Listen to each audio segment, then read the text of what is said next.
Tanaman yang sehat juga membutuhkan tanah yang sehat untuk pertumbuhan yang sehat agar dapat secara tepat menyerap apa yang tanaman butuhkan. Penggunaan pupuk pertanian sintetis yang kita gunakan selama ini tidak ada pemahaman sama sekali tentang efek jangka panjang pada tanah.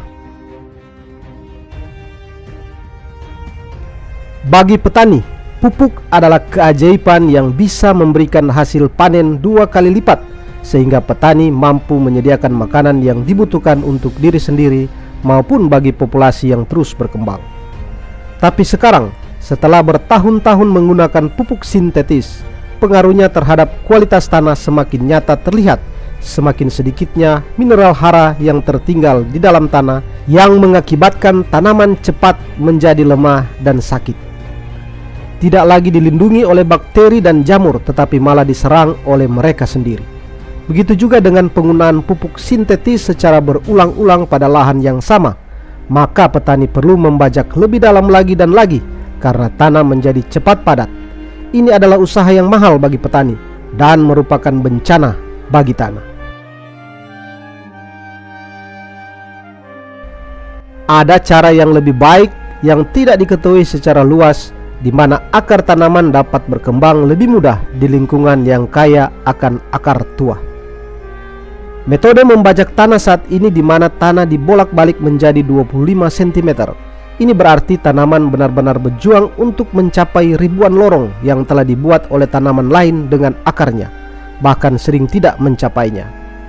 Metode budidaya permukaan dapat menawarkan solusi untuk pengolahan tanah dangkal. Ini di mana akar dapat dengan cepat mengakses lorong-lorong yang ditinggalkan oleh akar yang membusuk.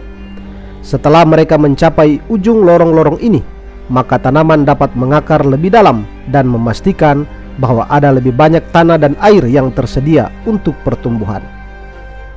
Kesimpulan yang dapat kita tarik adalah bahwa tanaman yang hanya bertahan hidup dengan pupuk sintetis pada akhirnya justru berisiko menyebabkan penyakit yang diperparah dengan penggunaan pestisida.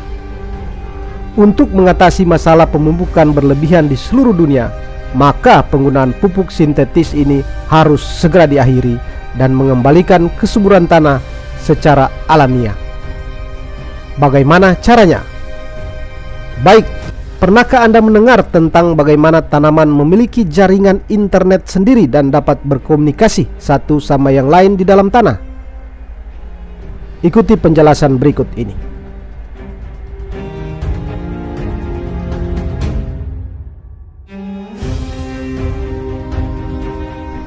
Di alam, penyerapan nutrisi dan air melalui akar sebagian besar disediakan oleh mikorrhiza atau jamur mitra. Mereka hidup bersimbiosis dengan akar tanaman. Mikorrhiza tidak bisa hidup tanpa tanaman dan begitu pula sebaliknya. Tanaman memberi makan mikorrhiza dan mikorrhiza membantu memberi makan tanaman. Mikorrhiza adalah pengelola stres alami terbaik untuk tanaman. Jenis jamur unik ini dapat tumbuh di pori-pori terkecil dengan benang jamur ultra tipis 3 mikron. Bahkan di tanah yang terasa kering debu pada kedalaman 25 cm, masih ada kelembapan 20 hingga 30%. Ini tidak tersedia untuk akar, tetapi tersedia untuk mikorrhiza yang membawa air dengan mineral dan komponen organik langsung ke tanaman. Mikorrhiza ada sebagai benang yang sangat kecil, hampir atau bahkan seluruhnya berbentuk mikroskopis yang disebut hifa. Hifa semuanya saling berhubungan menjadi jaring seperti jaring yang disebut miselium yang berukuran ratusan atau ribuan milimeter.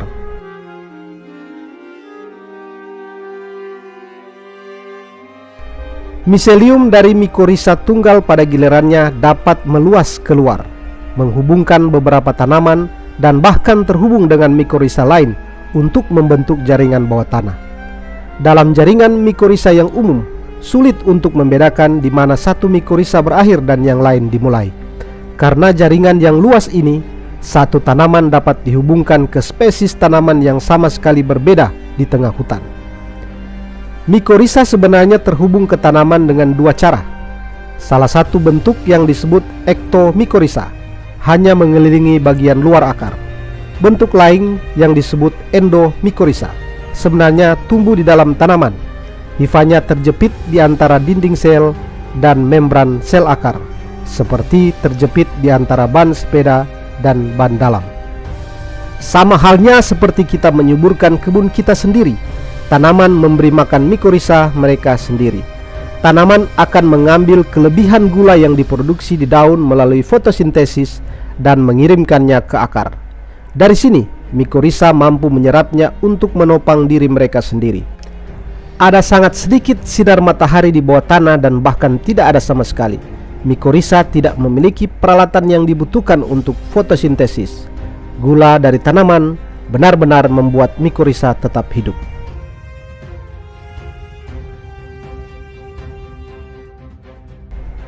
Tanaman bisa mendapatkan nutrisi sendiri melalui akarnya, tetapi mereka memiliki kemampuan terbatas untuk melakukannya.